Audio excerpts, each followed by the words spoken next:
I never thought my dream property would lead to war with a power-hungry HOA. But when they blocked my land with an illegal gate, they had no idea who they were messing with. As county sheriff, I had the law, patience, and a 5-year plan on my side. Before we start the story, please comment down from which country are you watching. Don't forget to subscribe.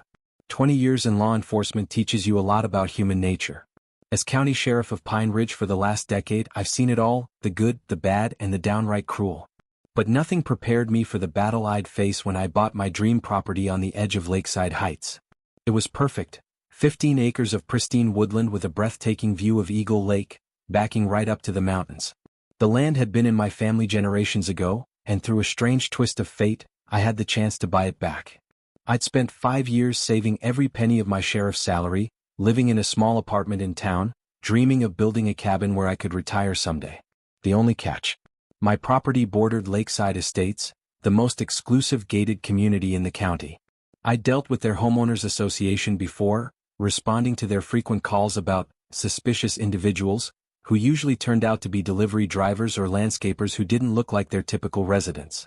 Their reputation for strict rules and snobbery was well known, but I never imagined they'd set their sights on my land. The problem started subtly. A month after purchasing the property, I received an official-looking letter from the Lakeside Estates HOA, inviting me to a community meeting to discuss boundary clarifications and neighborhood integration standards. Since my property wasn't part of their association, I politely declined by email, explaining that their rules didn't apply to my land. 3 days later, Victoria Harrington, the HOA president, called my office.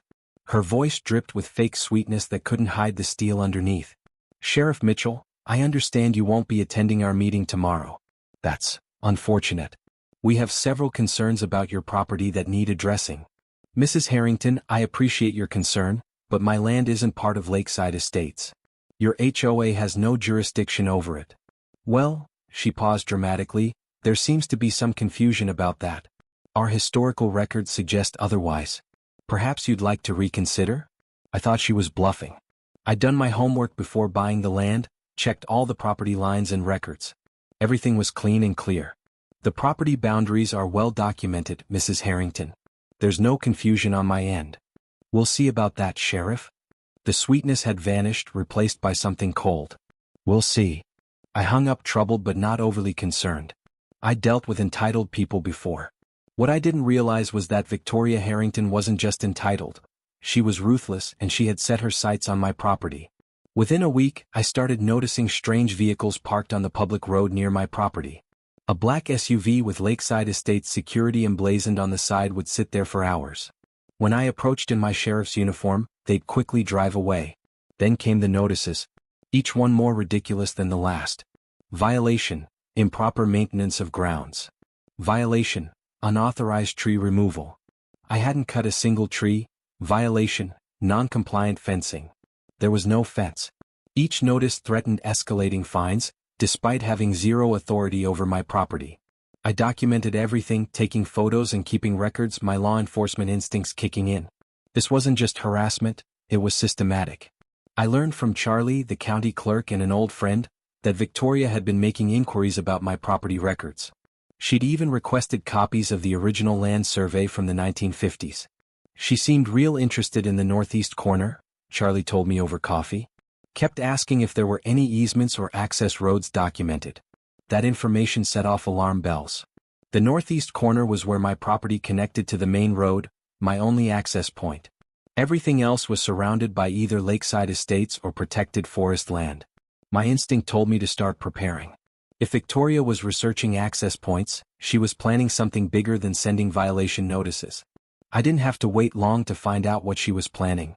One Tuesday morning, driving to my property to meet with a builder about cabin plans, I found my worst fear realized. A massive steel gate had been installed overnight across my access road.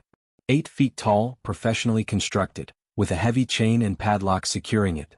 A sign was prominently displayed: "Private Property Lakeside Estates HO. No trespassing." I sat in my truck, staring at this monstrosity blocking access to my own land, feeling a cold fury build inside me. They had crossed a line, not just ethically but legally. This wasn't a petty violation notice. This was criminal. I got out and examined the gate carefully, taking photos from every angle. Then I called it in not as the sheriff but as any citizen would. Deputy Garcia arrived 20 minutes later. "Damn sheriff," he whistled looking at the gate. "They really went all out." "Document everything, Dave," I told him calmly. "I want this by the book." As we were finishing, a sleek Mercedes pulled up. Victoria Harrington stepped out, dressed impeccably in a designer suit, followed by Gerald Thompson, her attorney and HOA vice president. "Sheriff Mitchell," Victoria called, her voice carrying across the road. "Is there a problem?" I turned slowly, keeping my expression neutral. "Mrs. Harrington, do you know anything about this gate illegally installed on my property?" She smiled, that same cold smile I'd seen from countless criminals trying to lie their way out of trouble. "This gate is on Lakeside Estates property, Sheriff. According to historical surveys we've recently recovered, this access road has always been part of our community lands." "That's absolutely false," I replied evenly. "And you know it." Gerald stepped forward, clutching a folder. "We have documentation, Sheriff. The original 1950 survey shows this access point was designated for what would later become Lakeside Estates." Victoria's smile widened. "We're simply securing our perimeter. Of course, if you're interested in selling your property, we have a very reasonable offer." She handed me an envelope. Inside was an offer for barely half the property's actual value. "And if I don't sell?" I asked, already knowing the answer. "Without legal access to your land, what good is it to you?" Victoria shrugged. "The offer expires in 14 days.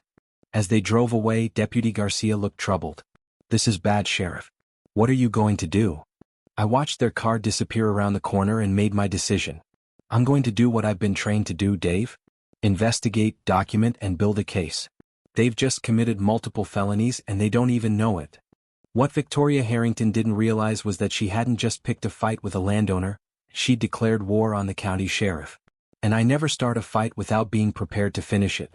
That night, I pulled out a 5-year-old contingency plan I'd created when I first set my sights on this property. Being in law enforcement had taught me to always be prepared for the worst. I'd researched the property extensively, including historical access points and easements that no one remembered anymore. The plan had 3 phases. Phase 1.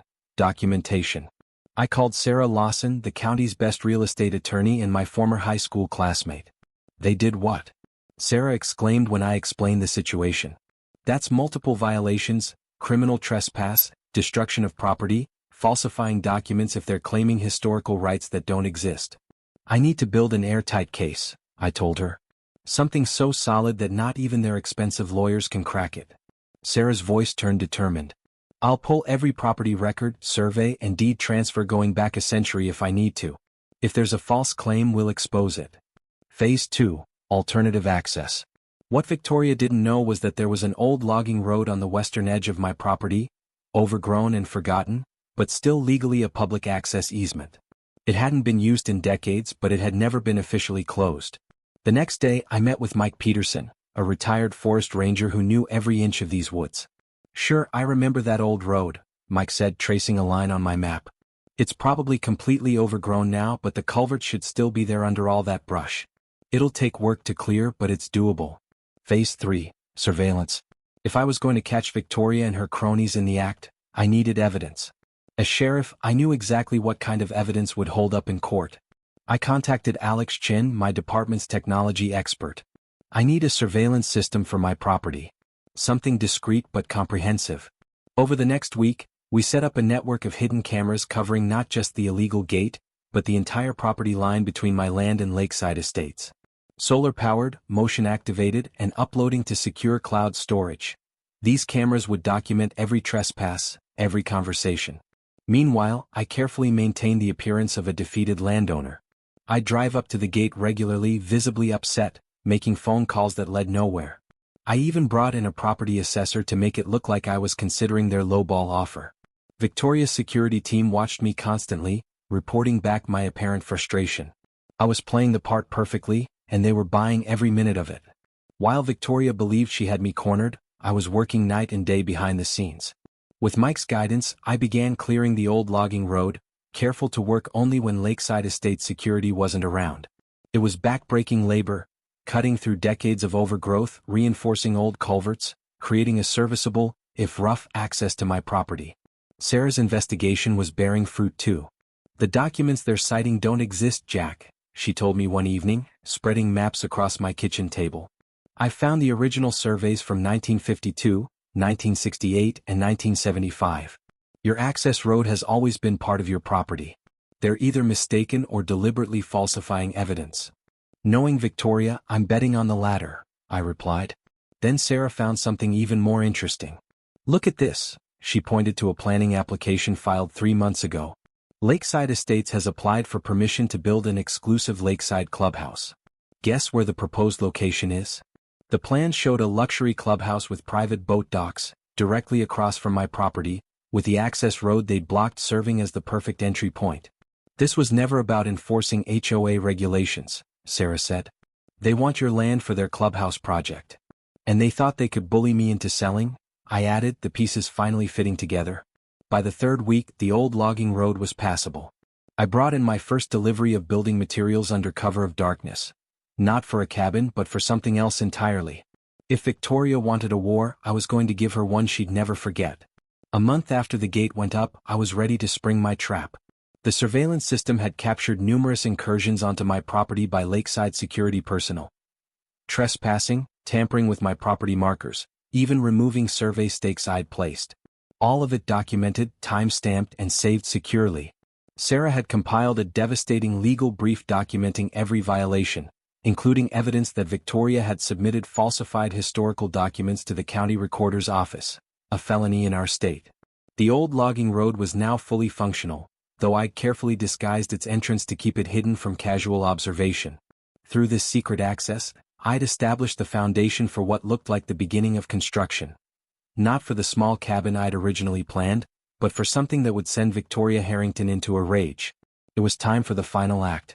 I arranged for a special delivery, 5 trucks worth of construction materials, scheduled to arrive at 8 a.m. on Saturday, the exact time of Lakeside Estates' monthly HOA meeting, which conveniently took place at their clubhouse near my property line. Saturday morning arrived bright and clear. I positioned myself where I could observe the HOA meeting through binoculars while remaining hidden. Victoria was at the podium, likely droning on about property values and community standards, when the first construction truck rumbled up the old logging road. The sound of heavy equipment breaking through the morning quiet was unmistakable. Heads turned. Victoria paused mid-sentence. Then a second truck appeared. Then a third. Through my binoculars, I watched Victoria's face contort with shock and fury. She frantically gestured to her security team, who rushed toward my property line. But they stopped cold when they saw what was happening. On my property, construction workers were unloading materials around a large sign that read, "Future site of Pine Ridge County Sheriff's Department Substation and Training Facility." Victoria came storming across the grass, her face a mask of rage. "Stop this immediately," she screamed at the workers. "This is a violation of our community standards." That was my cue. I stepped out from the trees, dressed in my full sheriff's uniform. "Good morning, Mrs. Harrington," I called out loudly enough for everyone at the meeting to hear. "Is there a problem?" She froze when she saw me, then recovered quickly. "You can't build this police facility here. It's against our regulations." "These regulations?" I held up a stack of her violation notices. "The ones that don't apply to my property because it's not part of your HOA? Those regulations." The crowd of homeowners had gathered now, watching the confrontation with undisguised interest. "This is a private community," Victoria insisted, her voice rising. "You have no right to build a police facility here." "Actually, I have every right," I replied calmly. "This is county property now. I've donated it to the sheriff's department for public use. And as for access," I gestured to where her gate still stood. "That gate you installed is illegally blocking access to a county facility. That's a federal offense, Mrs. Harrington." Her face went pale. You can't do this." "I already have." I nodded to Deputy Garcia, who had arrived with several other officers. "We have a warrant to remove that illegal gate and to search the HOA offices for evidence of document fraud." Victoria looked around desperately, suddenly aware of the dozens of homeowners watching, many recording the scene on their phones. "This is a misunderstanding," she stammered. "The HOA was simply trying to maintain community standards." By falsifying property records? By illegally blocking access to private property? By trespassing and vandalism? I shook my head. "Those aren't community standards, Mrs. Harrington. Those are crimes. As Deputy Garcia began reading Victoria her rights, I addressed the gathered homeowners. Ladies and gentlemen, I apologize for the disruption. As your county sheriff, I want to assure you that this facility will serve this community and the entire county. Unlike some, I glanced at Victoria, we're here to protect everyone's rights, not just a privileged few. The aftermath was swift and satisfying. Victoria Harrington was charged with multiple felonies, including falsifying official documents, criminal trespass, and interfering with public property. Gerald Thompson, facing disbarment for his role in submitting false documents, quickly turned state's evidence against her. The Lakeside Estates HOA board, most of whom claimed they'd been kept in the dark about Victoria's methods, voted unanimously to remove her and cooperate fully with the investigation. They also approved an official apology to me and a substantial settlement to avoid civil litigation. As for the Sheriff's Department substation, that was always part of my plan. The county had needed a facility in this area for years, but suitable land was scarce. My property donation solved that problem perfectly. I kept 5 acres for my cabin and donated the rest for public use, ensuring that no HOA could ever again try to claim it. 6 months later, I stood on the porch of my newly built cabin, watching the sunset over Eagle Lake. Below, the sheriff's substation was nearly complete, a modern facility that would serve the community for generations. My phone rang. It was Sarah. Just got word that Victoria took the plea deal, she said.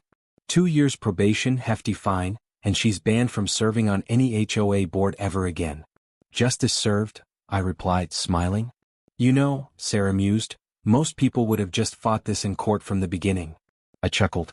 In 20 years of law enforcement, I've learned something important, Sarah. The best way to fight injustice isn't always head-on. Sometimes you need to let your opponents think they're winning, let them get comfortable in their power. Right until the moment the handcuffs click shut. I looked out at my property, my dream realized despite everything Victoria had tried. They thought they could bully a simple landowner. They never realized they were up against the sheriff who'd been planning for this fight for 5 years. Victoria Harrington had declared war on the wrong person. She tried to use her power and influence to steal what was rightfully mine. What she didn't count on was that when you try to take on the law, sometimes the law takes you down instead. And that illegal gate? We kept it. It now stands in front of the sheriff's substation as a permanent reminder that justice, though sometimes slow, is always worth waiting for.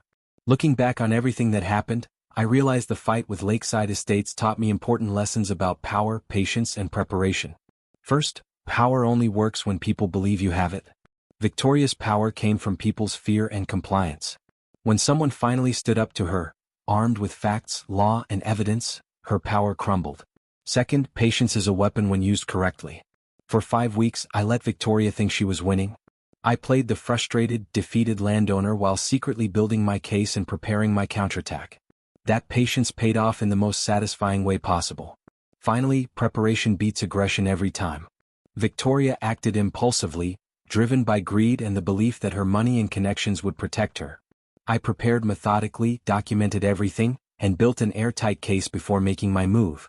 Today, Lakeside Estates has a new HOA board, one that works cooperatively with the Sheriff's Department.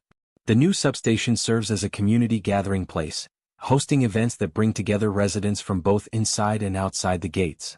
As for me, I still serve as county sheriff, though retirement isn't far off. When that day comes, I'll move into my cabin permanently, watching over the community I've sworn to protect, with the satisfaction of knowing that justice prevailed. Sometimes the best revenge isn't about getting even. It's about turning a wrong into something right for everyone. Victoria tried to steal my dream for her own benefit. Instead, her actions helped create something that benefits the entire community. That's the kind of justice I can live with,